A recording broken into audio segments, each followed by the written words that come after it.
Bismillah. Pernahkah Anda melihat pohon alpukat yang tetap mengeluarkan tunas baru saat kemarau paling panas? Bukan hanya kemarau biasa, tetapi saat El Nino membuat suhu semakin ekstrem. Yang lebih mengejutkan lagi, pohon ini hampir tidak pernah disiram, pengairannya hanya menggunakan satu selang untuk 2 baris tanaman dengan lubang air sekecil kawat. Kalau dilihat dari atas, tanahnya terlihat kering, tetapi mengapa pohon ini masih sanggup mengeluarkan trubus baru? Apakah karena akarnya sudah sangat kuat? Apakah karena sistem irigasi tetes? Ataukah ada peran jamur mikoriza yang dulu pernah saya berikan? Di video ini kita akan membongkar satu persatu, berdasarkan pengalaman langsung di kebun. Siapa tahu, rahasia kecil ini bisa membantu tanaman Anda bertahan menghadapi kemarau panjang berikutnya. Di kebun ini, sistem pengairan memang sangat hemat. Saya menggunakan pola 2 baris tanaman, dengan satu selang irigasi lubang air pada selang pun sangat kecil.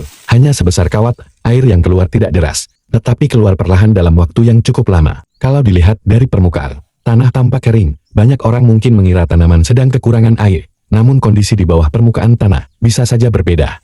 Air yang menetes sedikit demi sedikit berpeluang menjaga kelembapan di sekitar daerah perakaran lebih lama dibanding penyiraman yang deras, tetapi cepat habis menguap. Artinya, meskipun kelembapan tanah rendah, akar masih memiliki kesempatan untuk memperoleh air secukupnya agar proses pertumbuhan tetap berlangsung. Saya juga memiliki dugaan lain. Beberapa waktu lalu, pohon alpukat ini pernah diberikan inokulasi jamur mikoriza. Saya tidak bisa memastikan bahwa pertumbuhan tunas ini sepenuhnya karena mikoriza, namun ada kemungkinan jamur tersebut ikut membantu tanaman menghadapi musim kering. Mengapa demikian?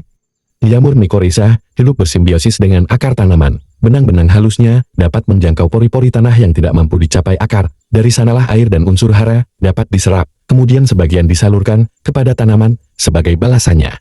Tanaman memberikan hasil fotosintesis berupa gula kepada jamur. Hubungan saling menguntungkan inilah yang membuat banyak peneliti tertarik memanfaatkan mikoriza pada berbagai tanaman perkebunan. Saat musim hujan, manfaatnya mungkin tidak terlalu terlihat karena air tersedia cukup banyak, namun ketika kemarau datang, terlebih saat El Nino membuat suhu meningkat, kemampuan jaringan mikoriza menjelajah tanah berpotensi menjadi lebih penting bagi tanaman. Sekali lagi, ini bukan berarti mikoriza mampu menciptakan air. Jamur tersebut hanya membantu memperluas daerah penyerapan akar sehingga tanaman berpeluang memperoleh air yang masih tersisa di dalam tanah. Karena itu, saya tidak berani mengatakan bahwa semua pohon yang diberi mikoriza pasti akan kuat menghadapi kemarau. Banyak faktor lain yang ikut menentukan, seperti jenis tanah, umur tanaman, kesehatan akar, drainase, varietas, hingga cara pengairan. Bisa jadi, yang membuat pohon ini tetap mengeluarkan tunas adalah gabungan dari beberapa hal. Pengairan tetes yang hemat, tetapi rutin, kelembapan tanah yang masih terjaga di bawah permukaan, akar yang sehat, ditambah kemungkinan adanya bantuan dari jamur mikoriza.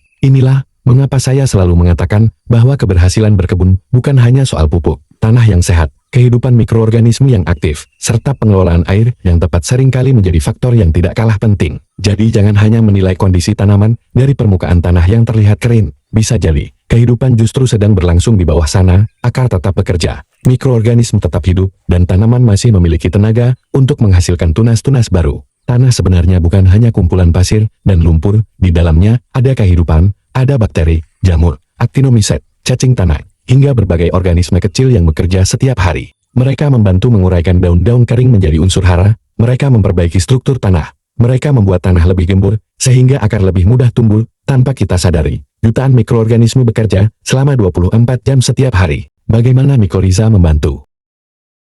Salah satu penghuni tanah yang menarik adalah jamur mikoriza. Jamur ini hidup bersimbiosis dengan akar tanaman. Benang-benang jamurnya jauh lebih halus daripada akar. Karena ukurannya sangat kecil, jangkauannya bisa lebih luas daripada akar itu sendiri. Benang jamur dapat membantu menjangkau air dan unsur hara yang sulit dicapai akar.